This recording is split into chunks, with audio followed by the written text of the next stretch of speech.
Tekasobola genda. Bakasibye side. Omukwano gwa Rema Namakula ne bbaawe munnange gwa ddala era nga bye bimu ku byogeza munnange obwama abantu ku mikutu egy'enjawulo esayidi eno. Kakati nno babadde mu kifo munnange ati ekibadde kirabika obulungi bye ngenda okubeera nga nkutuusaako maaso awo nina Spice Dana munnange engeri gye yayogomezaamu munnange ate USA esayidi eno bye ngenda okubeera nga nkutuusaako maaso eyo. Kakasa nti no subscribinga n'okulayikinga video wali wonna. Omukulu munnange Dr. Amuza ne mukyala we munnange Rema Namakula munnange nga ndi awo ntambula naawo ku TikTok ngwa katambi kano munnange.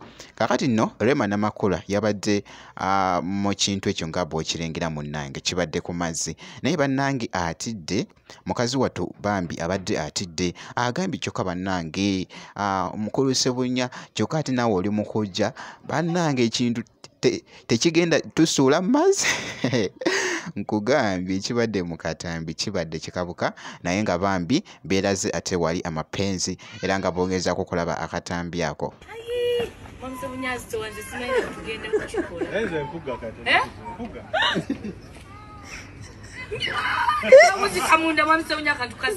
Tekasobola genda. Bakasibye side ne side.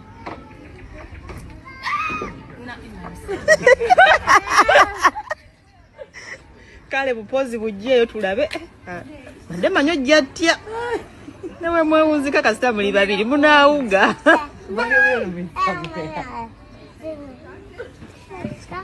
Kale sisobola kagendamu.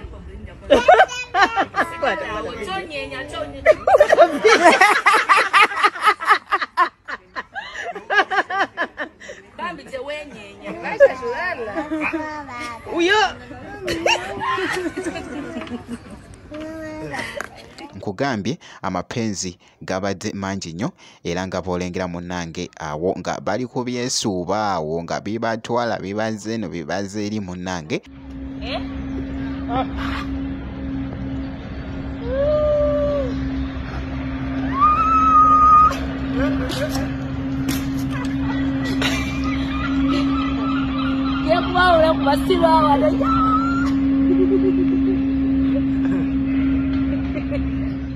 Kibadde kiriya nnyo kosa n'ebyo ebifaananyi nabyo bibadde bikutte akati wali ku mukutu munnange ati ogwa Instagram omukyala Rema Namakula ne bbaawe omukulu Dr. Amuza bwe nti bwe nkoze munnange era kankuggyeyoko eyo ate nkutegeezeko nti no Spice Diana munnange USA eno esayidi yayugumiza munnange ekifo era nga by the way wabaddeyo ku show gye yabaddeko n'omukulu munnange Katikkiro naye yazze era wali nanyumirwa munnange ati omuziki gwa Spice Diana n'omukyala munnange Juliet Zawedde mukwano gwa Chameleone naye yabaddeko munnange ku show eno kyatambuyidde ddala bulungi nnyo nga bogisako kulaba akatambi ako.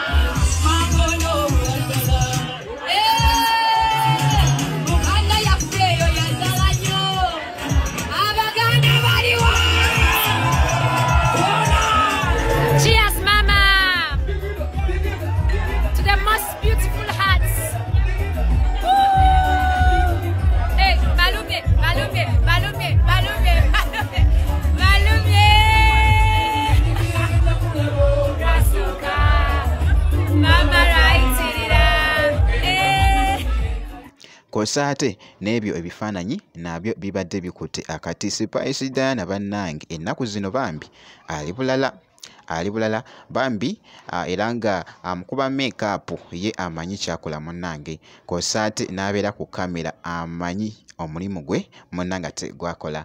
Mwana muwala nga atemagana era nga boogezako kulaba munnange ate mu bifaananyi ebyo wali wonna.